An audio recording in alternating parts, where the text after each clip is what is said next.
IWG, and I'm actually based in the Philippines, but as a regional profile here with our corporation.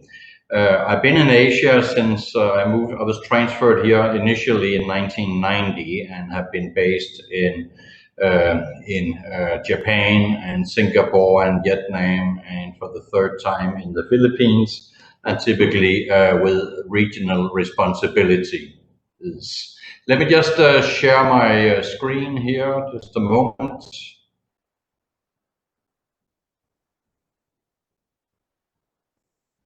And it should be working now. Can hide that one. Just a little bit about who we are, IWG. We are the largest network in the world of flexible workspace. And flexible workspace has many names. It's also referred to as serviced offices, as co-working, and many other terms, but all of the above sums down to a flexible workspace as a service. Globally, we are in 3,200 locations, about 1,100 cities, and over 100 countries.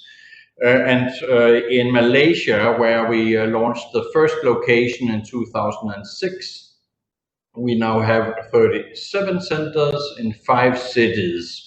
And that includes, of course, KL, but also Selangor, Johor Bahru, Penang, and Kota Kinabalu. And we keep expanding both in Malaysia and also globally.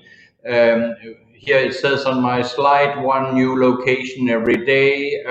It used to be organic growth. Right now, due to the turbulence in all industries, including ours, some of you in the audience might have noticed and read in the news how we have started to also take over locations from competitors as they may be vacating those. But we are very committed to being global. And when we say flexible workspace, of course, everybody thinks that it must be flexible in terms of space, in terms of the term that you sign up for. And yes, it definitely is very flexible in that regard, but flexibility is only truly provided and can be executed as such if you do have a really big network. And because we are committed not only to single countries, but also the provinces, the tier 2 cities and the suburbs, then you really become a member and you can drop into any location near you once you have joined. Okay, the economies globally are obviously contracting at record-breaking pace, and no need to elaborate on that. We all see it, we all feel it, one way or the other, but no doubt, not a living soul on this planet has ever experienced a larger global recession. It is unprecedented, and it's much steeper and much deeper than ever experienced seen before. So it is not just a slowdown. I mean, we came to an abrupt, sudden, complete stop. And it was not just many of us not being able to go to the offices. It was literally no longer smoke coming out of the chimneys of the big manufacturing plants. Very abrupt. And on the same note, COVID-19 will absolutely accelerate and is accelerating a major structural shift in the workplace. There is not a single company, not a single enterprise that will be returning or is returning to work with the same workspace requirements as they had, say, just 100 days ago. That is really very abrupt, and it is quite violent the way it is impacting most, because it means a cut in headcount, But of course, there are also some even, and we observe this among our customers too, some that these times actually is growing their businesses, and we see that particularly within technology. But physical distancing, that keeps people more at home. You could say that if we have to have greater distance between ourselves, then we would need more space, but it seems that the desire to work from home in the middle of this situation is greater. So overall, there is an ever-increasing amount of vacant space, especially for conventional workspace and leases. So many will literally be stuck when they return to work with the amount of space that they may have signed up for on a conventional basis, and therefore are locked into on a long-term basis, not just by contract, but also by capital investments. So no doubt we are seeing a trend that businesses will be turning for flexible workspace, but that is nothing new. The trend was very steep already and had only a few years ago also been discovered by the landlords, the developers, as it was announced by many reputable and insightful companies like CBRE, JP Morgan, JLL, suddenly stating that about 30% of all commercial real estate office space would turn flexible. 30% would be flexible by year 2030. That's coming from only roughly 2%. And in order to get to that level, actually would have to grow with about 30% per year, year on year. That trend was already happening. And while all are feeling the crunch right now amid the COVID-19, then there's no doubt that when we come out on the other side, this COVID-19 will serve as a time machine to bring us much closer to the 30%, probably much sooner than year 2030. As I'm stating here, distributed workforce and physical distancing, as we are still in this situation, and we will be probably till the vaccine is available, broadly speaking, hopefully sometime next year. Until then, there will be physical distancing required everywhere, including at our more traditional workspace. And another way of keeping the distancing is literally to divide your organization up into teams and then make more work locations available. So who are the winners here from all this, from this grave situation? Because there are winners, and the winners, they are really in the suburbs. It is the suburbs. It is the tier 2 cities, and it is out in the provinces. The closer to home, where people reside, the more relevant the demand, and we see it for the traditional CBD places. Locations is not picking up, at least not yet. So for this transition, financial agility is absolutely key. For the CFOs, they will be very eager to turn flexible. They need to change the setup from the traditional head office, typically in downtown CBD, to the multiple locations without adding any capital investment and without adding any long-term liabilities.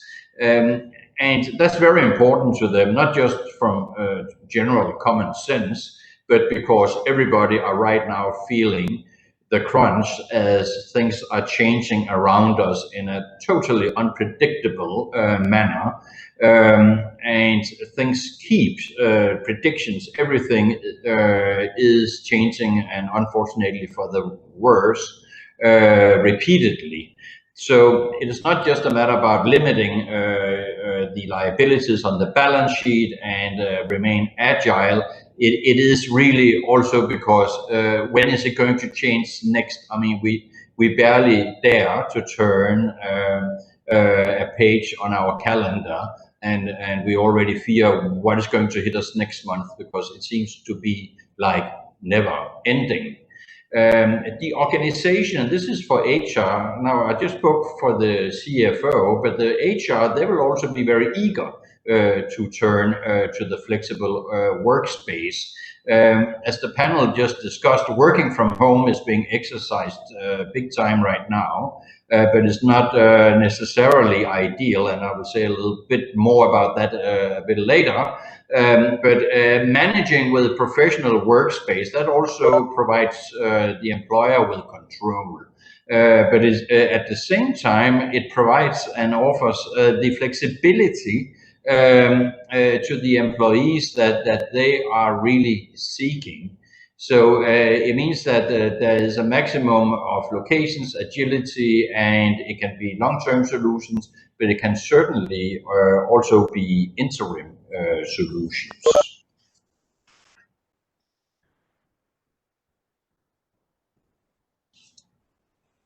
Now, to attract and retain the talent for the employees, they have all the time wanted to work flexibly. And if you make a survey and you ask if they would like the option and possibility of working from home, most people will say yes.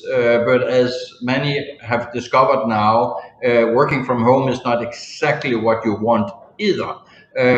Because either you get lonely at home or you get disturbed at home. So what people are looking for is just, or is merely the to get rid of the lack of flexibility, to get rid of that corporate culture that you have to be measured by a timesheet. No, today the employees, and it started with the millennials, by the way, like a grassroots movement, they want to be measured by results, not the timesheets, and they don't want to have to deal with it, with the commute and losing productivity and be bothered that way. They don't want to be viewed over the shoulders either. And in that regard, I believe that we're also seeing a shift in the HR culture, because suddenly apart, we have also in many ways come closer together, because the CEOs are now interacting with everybody in the organization, thanks to Teams and MS Teams, MS Teams and Zoom, etc. And they are discovering that they can actually trust all levels of the organization. They can delegate, and things actually do get done. So perhaps we will also see some impact that will affect middle management, perhaps adversely for a more flat organization. Bringing the office closer to home, as I just mentioned briefly, working from home, that translates into the ability to work near home. And employees, they may lack the proper internet connectivity from home, besides feeling either lonely when at home or regularly disturbed. And disturbed, that is not just the young people, it is probably also the spouses who, because one is within sight, it is sort of like anticipated that one is also available for normal interaction and house duties, etc. So we need to bring the workplace, professional workspace platforms much closer to home in the suburbs and nationwide and globally. I would like to add, because this is also very close to my heart, that flexible workspace, that is really driving growth and inclusive growth. It clearly has macroeconomic benefits. It expands the ability to offer part-time jobs. With part-time jobs, there are better opportunities for all to enter or re-enter the workforce. And it also helps closing the gender gap. One KPI that is relatively new by the World Bank, that is the Human Capital Index, and that is basically a measurement of the adult population, men and women, to what degree that they can apply themselves into the workforce and stay healthy in doing so, and with a maximum or ideal level of education. And working flexibly makes it in all cultures easier, especially for women, to become part of that workforce and to have a greater workforce thanks to the ability to work from home or near home and part-time. Then finally, the speed of change, that was to a high degree what was already driving the trend for flexible workspace pre-COVID-19. Back in 1920, if you were a Fortune 500 company, you would remain so statistically for an average of 70 years. And until quite recently, it was barely 10 years. So obviously companies and industries are becoming obsolete and replaced by new technology, new shifts, paradigms. But no doubt that there is a turbo added to this now due to COVID-19, and that kind of agility that is now required will also mean that we cannot tie ourselves up to workspace. Would not be a healthy decision by the CEO, because it might end up killing his business, and it is not what his CFO or his HR executives or even his employees they want. So we are back to Charles Darwin. It is not the strongest species that survives, nor the most intelligent, but the most responsive to change. And it's fantastic how relevant this remains, even more relevant now than just a few months ago. So on that note, I would just like to highlight talking about a network. We have in a greater KL area, we have 29 locations. So it's very important that you choose a network where you are in the CBD area, as well as closer and very close to where people commute from otherwise, and that you are national. In our case, we have 5 locations up in Penang.